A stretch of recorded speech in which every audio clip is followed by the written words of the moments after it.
Okay, good morning. It is Saturday. We ended up skipping Tuesday this week because I had a school board meeting to, I guess, watch. It was really long. It kept going. I couldn't stay the whole thing, and there were several more hours of it. I'm a parent, like many of you, and so going back to school is a very trying time in a pandemic. Um, I have been incredibly busy this week, and next week and the week after are going to be insanely busy for me professionally because I am a family law attorney, and so a lot of times going back to school, there's a every year going back to school. Just before the school year starts, there's usually a lot of litigation for families that just can't decide on their own where children belong for the school year or what the plan should be. So my capacity is going to pull back just for a couple weeks to be able to stay on top of as many things. There were a few meaningful things that popped up this week. So the Senate Intelligence Committee released a report that was over 900 pages long. That was kind of the final addendum to what happened with the investigation surrounding foreign interference as it related to what our president was impeached over. I haven't made it all the way through. Not real thrilled with what I've read so far. I should have something more meaningful by next week. Just trying to slide it in with everything is a challenge. This week, today, there are protests going at Postal Service all over the country. I think there's over 700 protests. There's multiple protests in the state of Maine at post offices. So there's action around that.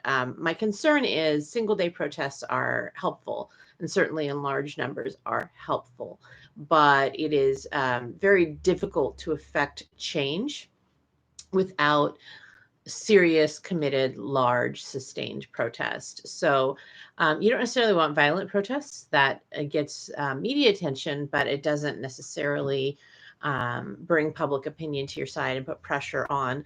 But nonviolent protests in large mass and um, consistent tone where people can see them with consistent media coverage can be very helpful. Um, as a country, it's hard for us to do those logistically.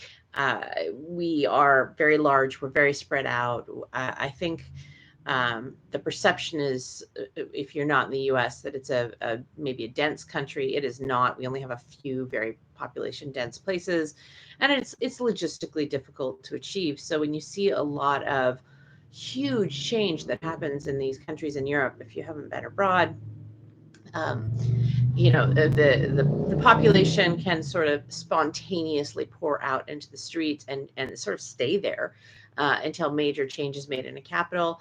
That's hard for us. If it happened in DC, I think that it would be very effective. But it's difficult for us. It's difficult for us because we're far apart. It's difficult for us because we're a very big country. It's difficult for us because even though it's free to protest, it's not really free. There's a lot of logistical costs. You know, you need childcare or to feel safe enough that you could bring your children. Most of us can't go more than a month or two without a paycheck. So losing a job is a big concern. It's very difficult for a lot of people in this country to protest if they're employed. Some people have more flexibility, but it's difficult logistically for Americans to protest. That is one of our best tools. We just have forces that make it very, very challenging. Also happening this week, we had the United States Postal Service. There was a hearing yesterday that was, you know, boy, the gentleman we have running the United States Postal Service is decent at delivering a line. And if you were unaware of how completely disconnected from what's going on his testimony was, he sounded fine. Fortunately, his testimony doesn't appear to line up with reality. So I'm not sure what good Senate hearings are if they don't enforce perjury rules. Let's hope they do, because it seems like there is a lot of testimony there that was just simply not reflected in what we've seen. Making it sound like there were no real steps to slow down the mail. And, aside from whatever internal documents are available or whatever whistleblowers we have, I mean, the president of our country has said like he's not helping the postal service on purpose. So, and the postal service is very clearly being ripped down. Postal sorting machines are being pulled out, and they're not being reallocated to places that need them more. For example, it's not like there's a shifting of resources. These are very expensive machines, and they're literally being thrown in the trash. So replacing them would be very expensive and burdensome, and they're just being destroyed. So that it is, um, we are indeed having our postal service ripped out from underneath us, and that is not acceptable. Um, there has been a lot of pressure on Susan Collins as the architect of some of this. She certainly has been involved in the Postal Service legislation, and I think we need to be fair in allocating her some responsibility. But what really bothers me about this narrative is it passed the Senate unanimously, and there were a lot of people there that you maybe wouldn't expect. I mean, when the Postal Service reform that caused the Postal Service to be in the financial position that it is passed, Barack Obama was a senator, Hillary Clinton was a senator, Joe Biden was a senator. So, I don't want to downplay any role Susan Collins has in this, but part of the job of the Senate is to catch bad legislation. So if one of your colleagues writes something that's either purposefully nefarious or just, maybe well intentioned, but written like crap, your job is not to vote for it. Your job is to be critical of it. And that seems to be a skill that's missing. We have lost our capacity to be critical without being gross. And attorneys use that all the time. So I've said before, and I said earlier this morning, that I work in family law, and a lot of what we do is we use opposing sides not to tell you how awful the other parent is. Like, it's family law, everybody is upset with everybody. But, a lot of times you can say, this is the schedule I'm proposing, for example, and the other person can come in and say, well, I hate that schedule, and this is the schedule we should use. And what attorneys will do a lot of times is we'll use the conflict to say, well, actually, really, neither one of these schedules works for both of you in a space, but by taking these two perspectives, we can see where the overlap is and really get down to the fact that we're maybe only arguing about 4 hours and what's the best use of that 4 hours. You use the conflict to come up with something that's better for the whole system. And that's supposed to be how writing law works. That's how a lot of law works, and that's how attorneys are sort of trained, is to use the conflict to kind of suss out the bad parts and the weak parts, and make for a better overall whole. um, and I don't see that happening. And this isn't new. I mean, this bill was in 2006. So I think a lot of people are really upset about the changes that are happening now in our federal government. And certainly there is a lot of criticism to go around. You know, we're in fascism. We've got just racism and misogyny, and it's all baked into our law, and it's horrible, and it's all coming to a head right now, and it's just icky. But it's not new. This stuff that we're dealing with is not new.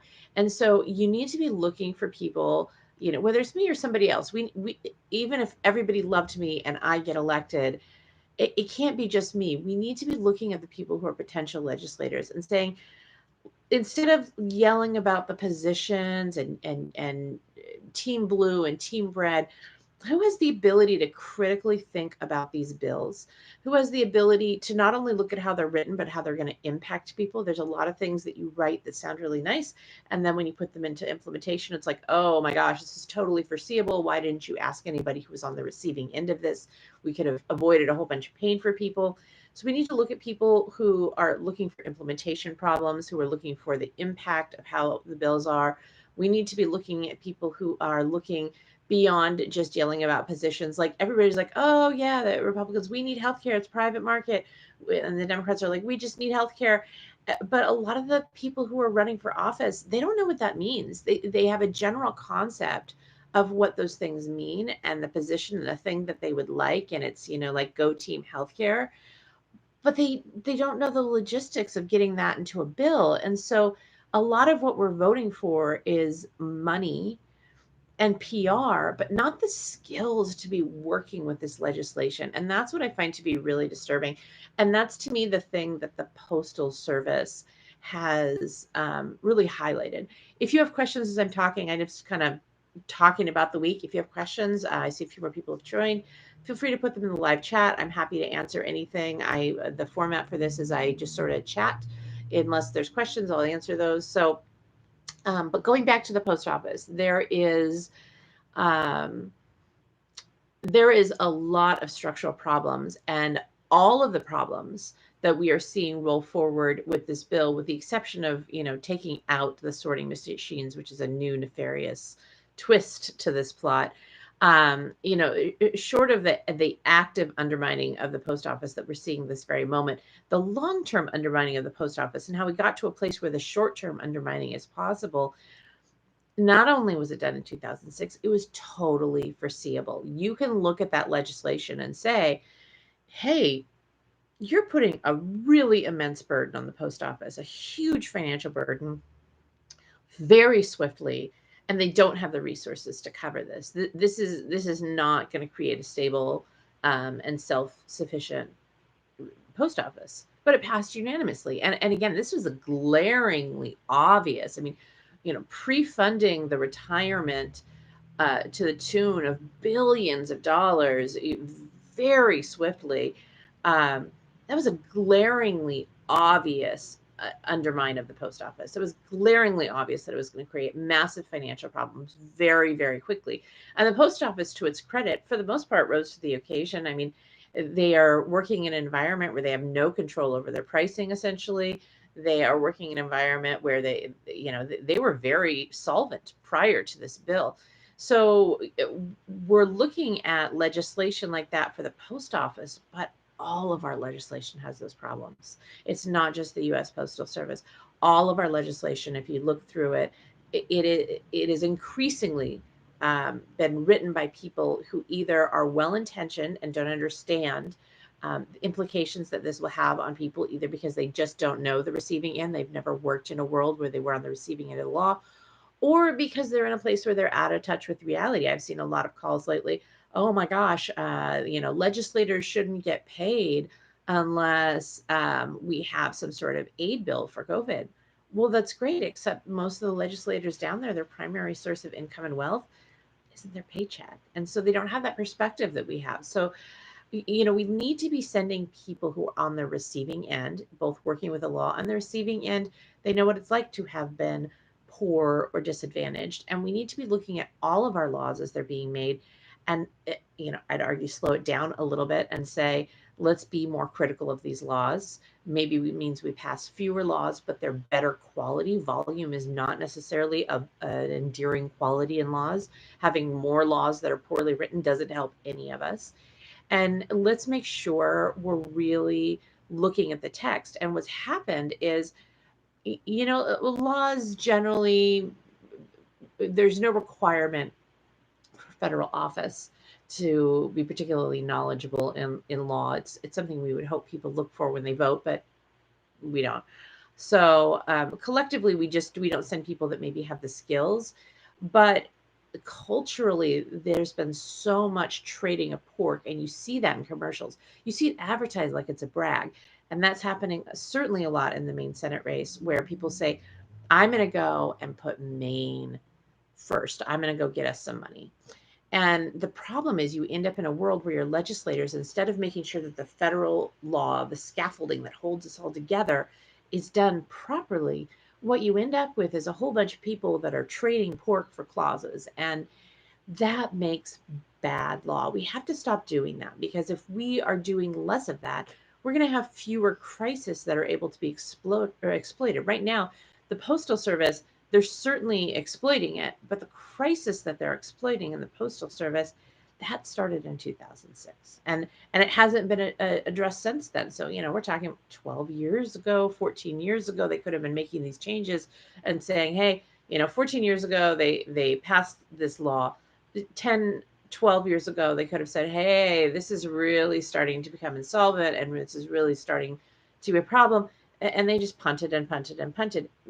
People in DC don't want to do what needs to be done if it's unpopular, because then they lose their job security. we need to reward people that do the unpopular right thing, and we need to send people who aren't popular, um, because they're focused on what needs to be done. So it is surreal watching the election. I mean, and the main election is sort of, it has all the elements that a lot of other elections have in this country. It is surreal. This is not an election that Maine is having. This is an auction. There is no room for policy here. There is no room for criticism here. There is no room to discuss and really suss out these issues and talk about the structure and what we really want to see happen in the law. We're just talking about, hey, I'm a patriot and I'm really into XYZ. Um, I have a question that popped up, but let me just finish this thought. We are definitely so much more focused on the marketing pitch and the team rally than we are on the quality of legislator, that we are going to end up sending, and especially in Maine, most likely, a legislator that's just totally incapable of dealing with the problems down there. Any idea of how the Postal Service bill was sold to the Senate for them to pass, even though it was obvious that it was going to be an issue? I don't know. In 2006, in 2006, I was most certainly not in a space where I didn't have a law degree at that point in time. I was living in a world where I was trying to figure out how to keep my utilities on in 2006. But I don't know. I don't know if it was passed and they said we'll fix it later, or if it was passed and they didn't notice. I just have a hard time figuring out how they didn't notice. It's really, like, it's glaringly obvious. But I don't know, because I wasn't paying attention at that level of detail, and that level of detail really isn't public most of the time anyway. Um, but it is shocking to me to watch the responsibility be put all on Susan Collins. And again, Susan Collins absolutely deserves criticism. She absolutely played an integral role in this. But the real story is good enough. And the real story is Senate absolutely abysmally failed on this. All of them. Every single one. It was unanimous. Every single senator failed to see, or didn't care to see, or thought they would fix later, how we got to this postal service shenanigan. I'm not sure. I wish I knew the answer. We could ask them, but I don't. Nobody is. I mean, why we should be asking everybody who was in the Senate at that point in time, particularly if they're still in the Senate. Um, why did you vote for this? Why did you think this was a good idea? How did this get sold to you as something that was going to somehow benefit the American people? Now, I mean, I can understand saying, well, we need better controls on retirement. And certainly in 2006, that was a little foreboding, because around 2008, we started looking at retirements for government entities becoming potentially insolvent. That's when the real estate crash happened. It was right around 2008. A lot of governments did indeed have to make adjustments. Different agencies had to make adjustments to the way that their retirements were funded, and whether or not they could pay out, because a lot of the retirement plans, savings, casting, how they were going to do that, a lot of that was based on financial myth. It was based on returns of investment that just simply were unrealistic, particularly where when we got to 2008, the only sort of the last man standing for those rates of return that they were looking for was real estate, and the real estate wasn't really returning those rates of investment. The real estate had been tranched to the point. So tranching is where you mix a whole bunch of investments together and sort of separate out the risk. So real estate, for example, houses had been those mortgage securities had been grouped together, and they tranched. So they separated out into different layers of risk, and you bought into different layers of risk. Like, these people will probably never default on their loan. They're going to pay their mortgage every time, and they're at a lower interest rate, and they get to the bottom. You got a pretty good chance of default, but the interest rate's awesome. So that industry was sort of the last man standing, and we saw it just implode catastrophically when it became clear that a lot of those tranches that were being sold based on historic factors that weren't accurate at all. So, for example, they took a lot of, and I'm getting really nerdy right now, and I'm trying to say it in a not too nerdy way. So they took a lot of people, for example. So there were a lot of loans, and I've had one of these loans before. They were kind of jokingly called drug dealer loans. There were no document loans, and they just basically said, "Hey, you have a good credit score. Tell us what you think you can pay every month, and we'll give you a loan." And I've had one of those loans, and I never defaulted, and I never late paid. And those loans were designed for people who were self-employed and maybe were very difficult to document how much they made, but they knew what they could make, and their credit score was commiserate, that they knew how to float things, and they knew how to use a home equity line of credit for the bad months, but not too much, and they were really good at managing those resources, and they started applying that. I mean, I actually had a real estate license in 2008, and I saw them start to apply those philosophies to people who had job titles that clearly were not people who are in that category. So, they were applying them to regular hourly workers that didn't have that ebb and flow, and the income just obviously did not meet the mortgage. And so they were looking at historic before they'd applied those kind of lending standards and saying, oh yeah, these people don't default, when clearly they did. There was a lot of other shenanigans that happened at that point in time. And certainly I don't want to take this into a lecture on how we had a real estate crash, but that real estate crash made it really obvious that we did have retirement problems. So I do want to give them like a 1.5% credit in 2006 for looking at the retirement accounts and saying, hey, we need to make sure we're funding these in a way that's more stable. It's just the way that they chose to do it deeply undermined the Postal Service. So the concern that was that people were playing with budgets and underfunding pensions. Yes, in 2006 it started. Like, it was actually what they were working on was useful and good. It's just the way that they did it was bad. Similar efforts at the state level were done at that time too. That's correct. I think that you were seeing a little bit more of the underfunding of pensions. The Postal Service was sort of early in the crest on that. I know a lot of the state ones sort of came to a head in 2008, 2007, 2008. The law says you have to. There's no plan to. Our state pleasure plans are in a similar position. Yeah. So, the reason why, the underlying reason why they did Postal Service reform was not a bad reason. How they reformed it, and that they didn't see that the way that they were reforming it was going to be problematic. That's the problem. So, and I think that, yeah, the road to hell is paved with good intentions, which is totally true.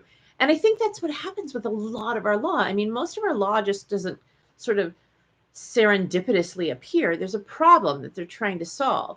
And certainly we have no shortage of problems in this country. That happens with an awful lot of things. We can be look at healthcare. Healthcare is a huge problem, and we do want to solve it. And I think a lot of senators very sincerely want to solve it. There's some that really don't seem to give a crap at all, but I think the majority of senators probably really do want to solve something like healthcare. But because it's such a big problem, and because there's so much money flying around, and because there's so many places where it can go wrong, either because somebody's trying to get a little on the side, or because they have good intentions, but they maybe didn't pull in somebody who's on the receiving end of that. When you're in that space, it's really easy when you're playing with large dollars and huge accounts to write bills that just are bad. And again, some of them are nefarious. Some of them should have been caught. The Postal Service one absolutely should have been caught. And some of them are really well intentioned and just not well thought out. And I mean, there's even a third category that is, no matter how well you think things out, there's still going to be some things that go wrong. There's still going to be some things that need to be adjusted. You just want to be careful, like how big that category of whoopsie doodle is, because that category can kill you too. And if you've already been, sidelined by the first two categories, then you have a really catastrophic situation. And I think a lot of that's happened. I think healthcare is a really good example of that. I think the ACA was very well intentioned, and I think that there are good things that it has done. It has done some good, but it's also shifted the burdens to probably some of the wrong people. So, what the ACA has done is it's made it really, really, really hard for anyone who is self-employed, who makes over 30, 40,000 a year to have any sort of functional health care. And that's problematic. Again, it just shifted and moved those burdens. So, um, I think that we have that in a lot of our law, and I think that's one of the things we need to be talking about when we're hiring a legislator. We get so caught up in the pageantry and the theatrics of elections that we don't stop and focus and say, this is a job. At the end of the day, we are hiring somebody to do a very specific job. And it's a job that they shouldn't outsource, although it has been common to outsource it. You absolutely should have staff that's an expert in different areas than the legislator. But the legislator has is not necessarily the senator anymore, and that's problematic. They might be the one who casts the vote, but they're not the person that is doing the evaluation, critical evaluation in a lot of cases, and that's really a problem. So I'm still working on this, and I've been working on this since 2017. How do we shift the focus on this job to hiring people who are going to pay more attention to what they need to pay attention to? And I don't know the answer on that. I'm working on it, and I hope that you guys have some feedback. And I'd like to see us find ways to apply more pressure, because right now the system is unforgiving, and the system does not want to change. The election system that we have right now, the system that we have right now of how legislators function, is extremely profitable to people. It is extremely beneficial to the system staying how the system is for the people who are receiving that profit. But it's not beneficial to most of us, and it's not profitable to most of us. So we live in a world where the amount of money around elections, the pageantry, the consultants, the cash that changes hands to get these people elected and keep them elected has no relationship at all with these people's ability to do the job. And that is so disturbing to me as a voter. And people are like, why do you keep going? It's so, like, there's millions of dollars and they have all these commercials. Why I keep going is, even if I only get 10 votes, which I would guess would be a little low, but let's say I get 10 votes.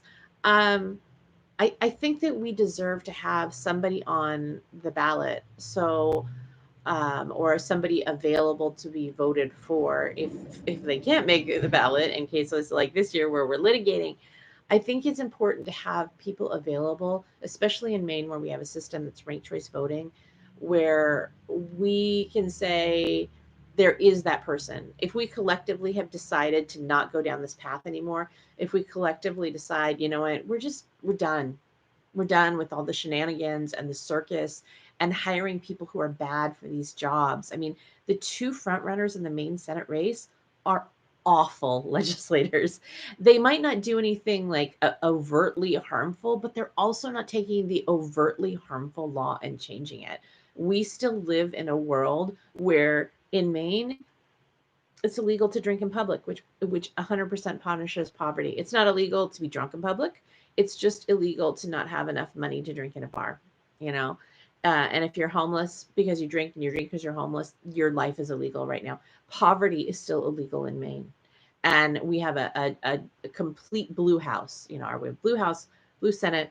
We have we don't have a Republican governor anymore. We are blue, blue, blue, blue. We Maine voted for blue to get change, and it's still illegal to be poor here.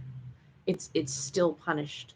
We have Susan Collins, who has been in the Senate for almost a generation now, it seems. And again, she's pushing law that even if it's neutral, we need better than neutral. And a lot of what she pushes is, I think, nefarious. So we keep hiring people that don't have the capacity to legislate. And maybe they're very nice people. I would bet going to dinner with Susan Collins or Sarah Gideon, they're probably lovely people to talk to. They might even have some lovely ideas. But the legislations that has happened under both of their watches is just unacceptable. How has your family law background informed your self-described policy wonkiness? So I think that goes back to the receiving end. Um, I see, particularly federal law, I see how it impacts people. So I think if you're a legislator or even if you're just moderately well off, you don't understand how taking food stamps from like 150 to $120 a month, like that, it's very difficult to comprehend how that impacts people. A lot of my job is helping people reset their budgets and say, you're not going to be able to afford that. And unfortunately, a lot of the time now I get to tell people, sorry, mom, you don't get health care, or sorry, dad, the way that the rules are set right now on food stamps is that only one of you in the household really gets, even if you have a shared residency, really only one of you is eligible, and she's the less moneyed party. And you make just a little bit more, even though you're paying a ton in child support, you're not going to be eligible for food stamps because we can't get that. So even though you both work, even though you're both contributing to society, even though you had a household and a budget that worked when you were still together and it doesn't anymore, one of you is going to have to pick up some sort of side hustle, which is going to mean less time with your kids, or you're not going to be able to eat. I think that when people are making those very high level policy decisions, they're not seeing how that impacts people. And food stamps is a really easy thing, but it happens on lots of stuff. The way that we have done, the way that we have Medicaid, and that's known as Maine Care here in Maine. Um, Medicaid availability, we do a lot of stuff that sounds good, right? Anybody who could work should. Anybody who is a capable working member, is capable to be a working member of society should. A lot of people can't, though. A lot of people have undiagnosed illness, mental illness, particularly. A lot of people can't afford to see somebody to get a diagnosis that might get them help and treatment and make them, if they have the capacity, give them that ability to be a functional part of society. A lot of our social safety nets just fall off a cliff. There's not a gradient out of a lot of those programs. A lot of our model is not built on housing first, and it's not built on return on investment. Some of these things are things you probably wouldn't see if you weren't experiencing it. Again, I working with family law, I work with people when their households are suddenly very economically disadvantaged. Even the wealthiest households, suddenly they're in a place where they just can't afford the things they could before because they're now having to support different households.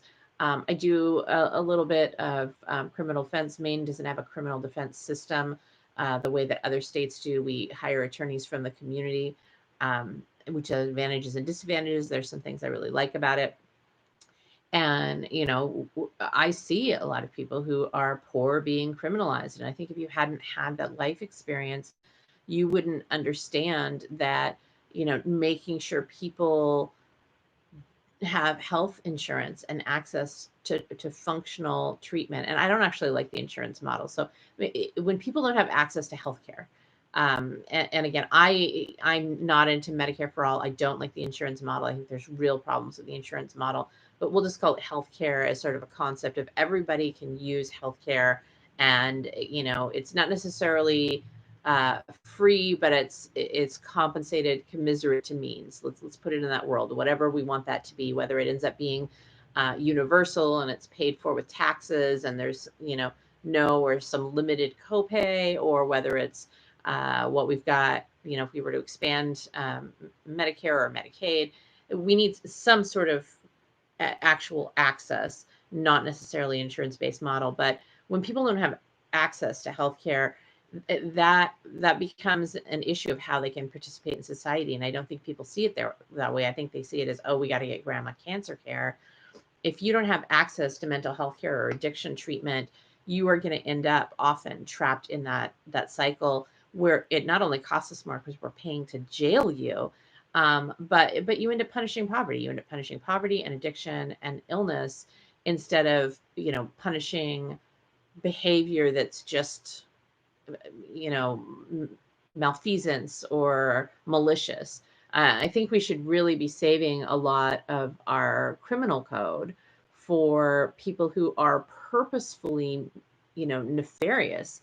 Instead, most of what we punish is people who are poor and addicted, and that is just such a horrible system, and it sucks so much money out of our system. So, I think the working in family law, working in doing some of the criminal law, it really opens your eyes if they weren't previously opened to how inefficient our government is, how underserving our government is. And one of the things I talk about pretty regularly is we need to change our relationship with the government. Right now the government just kind of hangs out in their job description, and I'm encountering this with the lawsuit I have. My entire filing was, this was not reasonable. This was not a reasonable protection of the average citizen. And the response I'm getting back is like, well, their duty is, did they kill you? Right. And that seems to be the duty that we have on our government is, well, if they didn't kill you or didn't kill too many people, they're doing fine. Like that, they don't need to do more than that. And we need to really change that relationship. We need to change it with our legislators. We need to change it with our policymakers. We need to change it just across the board with the way that we interact.